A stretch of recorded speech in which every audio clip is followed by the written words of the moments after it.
আমরা খুব সম্ভবত ছোটবেলায় আমাদের সময় চয়নিকা বই ছিল। চয়নিকা বই নাম শুনছো তোমরা? চয়নিকা একটা বই ছিল, আমরা ছোটবেলায় পড়েছি। কিন্তু তোমাদের জামানায় তো এখন সিলেবাস চেঞ্জ করে একেবারে সব কাটছাট করে শেষ করে ফেলছে। তো আমাদের চয়নিকা বইয়ের মধ্যে বিভিন্ন ধরনের কিছু রূপকথার গল্প এবং অন্যান্য যে বাঘ শিয়ালের গল্প এগুলো ছিল। আমরা এগুলো ভালোই মজা পেতাম। তো তার মধ্যে চড়ুইভাতি একটা বিষয় ছিল। চড়ুইভাতি মানে কি তোমরা জানো তো নাকি? আমি তো ক্লিয়ার না এখনো। চড়ুইভাতি মানে কি জানো না? আমার কাছে তো মনে হয় যে ছোটবেলায় আমরা পুষনা খাইছিলাম, এরকম কিনা। পুষনা পুষনা বোঝো তো? পুষনা খাইছো? তারে পুষনা খাওয়াটাই মনে হয় চড়ুইভাতি। তা ছোটবেলায় আমরা এগুলো করেছিলাম, কিন্তু তোমরা যে বড়বেলায় আসিয়া চড়ুইভাতি মানে পুষনা খাওয়া খায়রুল স্যারকে নিয়ে, এটা তো আমাদের ধারণাই ছিল না। যেটাই হোক, এই আলট্রা মডার্ন যুগের মধ্যে খায়রুল স্যার এরকম একটা সুন্দর নির্মল পরিবেশের মধ্যে তোমাদেরকে নিয়ে এত সুন্দর একটা আয়োজন করছেন, এটা আমি আসলে আবেগ আপ্লুত।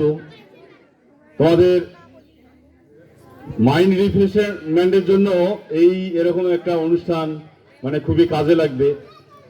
আশা করতেছি তোমরা এই অনুষ্ঠানের মাধ্যমে নিজেকে একটু ফ্রেশ করে নিয়ে তারপরে পড়াশোনার মধ্যে একটু মনোযোগ দিবে। আমাদের খায়রুল স্যারের যে স্বপ্ন পূরণ একাডেমি আছে, এই একাডেমির মাধ্যমে আশা করতেছি যে তোমরা পড়াশোনা করে সামনের দিকে যে তোমাদের এগিয়ে যাওয়ার পথকে সুগম করবে, আমি এই আশাবাদ করতেছি। খায়রুল স্যারকে ধন্যবাদ জানাচ্ছি। খায়রুল স্যারের সহযোগী হিসেবে আছে এখানে আমাদের সুরেশ স্যার, সোহান স্যার, তারপরে আমাদের স্টুডেন্টদের মধ্যে অনেকে সিনিয়র যারা আছে, ইমরান, তারপরে অলি। হ্যাঁ, এদেরকে ধন্যবাদ জানাই এদের। এবং সাথে তোমরাও অনেকে প্রচুর পরিশ্রম করছো। আসলে আমি কলেজ থেকে একটু আগে আসলাম, আসার আগ পর্যন্ত এইরকম একটা আয়োজন আমি আসলে বুঝতে পারি নাই। আমি মনে করেছিলাম যে খায়রুল স্যারের যে পড়ানোর যে রুম আছে, সেই রুমের মধ্যে একটু মনে মনে ভাবতেছিলাম যে এত স্টুডেন্ট এই রুমের মধ্যে কেমনে আছে, কুঠুরির মধ্যে। কিন্তু এরকম একটা সুন্দর একটা পরিবেশের মধ্যে উনি যে আয়োজন করছেন, এজন্য অনেক অনেক ধন্যবাদ জানাচ্ছি। আমাদেরকে ইনভাইট করার জন্য ধন্যবাদ জানাচ্ছি। সবার সুস্বাস্থ্য কামনা করছি। যেটাই হোক, আজকে বাসায় যাওয়ার পরে ফ্রেশ মুডে তোমরা পড়াশোনা করবা, পড়াশোনার মাধ্যমে নিজেকে তৈরি করবা, এই আশা ব্যক্ত করে আমি আমার বক্তব্য শেষ করছি। আসসালামু আলাইকুম। ধন্যবাদ স্যারকে। স্যার অনেক সুন্দর এবং মূল্যবান কথা বলছেন।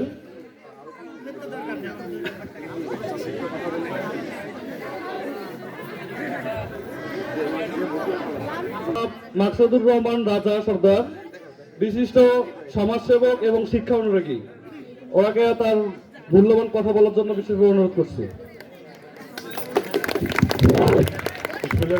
আসসালামু আলাইকুম, হিন্দুদেরকে আদাব। সোহান যেমনটা বললেন, সমাজসেবক, শিক্ষানুরাগী, দুইটাই ঠিক আছে। তবে আমি শিক্ষক নই, শিক্ষানুরাগী। আমি শিক্ষাকে ভালোবাসি। আর সবচেয়ে বড় কথা হলো আমার পরিচয়, এইটা আমাদের বাড়ি, এই যে, আর এই কোচিং সেন্টারটায় আমার জায়গায় হচ্ছে। খায়রুল সাহেব এবং আমাদের সোহান আমার ভাতিজা, খায়রুল সাহেব আমাদের জামাই, জানো তো তোমরা নাকি? হ্যাঁ, উলিপুরের জামাই। তবে সবচেয়ে বড় কথা হলো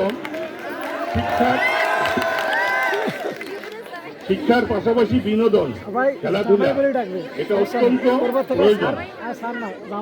যেমনটা আমাদের শফিক স্যার বললেন যে মানুষের, বিশেষ করে তোমাদের মতো ছেলে মেয়েদের চড়ুইভাতি, পুষনে, এগুলো আমরাও করছি। তো এখন ডিজিটাল বাংলাদেশ সবকিছু উন্নতির দিকে যাচ্ছে। আগে পুষনে খাইতাম আমরা কোথায়? ধান বাড়িতে, জমি বাড়িতে, মেজে বসে, তাই না?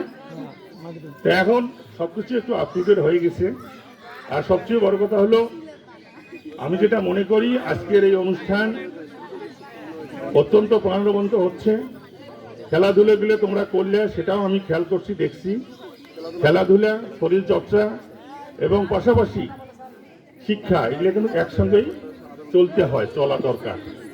তো যাই হোক, তোমরা পড়াশোনা খুব ভালোভাবে করবে এবং আমি ব্যক্তিগতভাবে মনে করি আমাদের খায়রুল সাহেব, সোহান যারা চালাচ্ছে এবং উলিপুরে যতগুলো কোচিং সেন্টার আছে এগুলো সুন্দরভাবে চলতেছে। আমাদেরকে আর জেলা পর্যায়ে খুব একটা যেতে হয় না, বিভাগীয় পর্যায়েও যাওয়া লাগে না। এগুলো এখন উপজেলাতেই হচ্ছে। দিন আগাচ্ছে, দেশ আগাচ্ছে, বিশ্ব আগাচ্ছে। আমরাও খেলাধুলা, সাংস্কৃতিক এবং শিক্ষাকে নিয়ে এগিয়ে যাব। আমাদের সুন্দর বাংলাদেশ গড়ার প্রত্যয় আমাদের সবার মনেই আছে।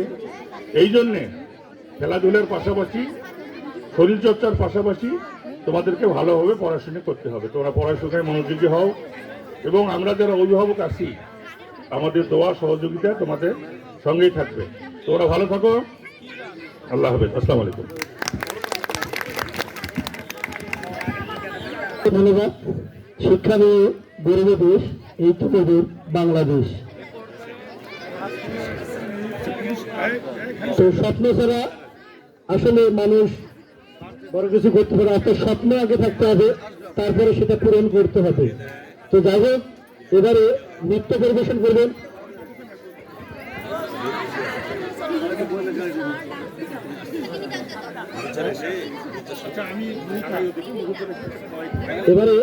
নৃত্য পরিবেশন করবেন মিহিতা এবং তার দল। কি গান?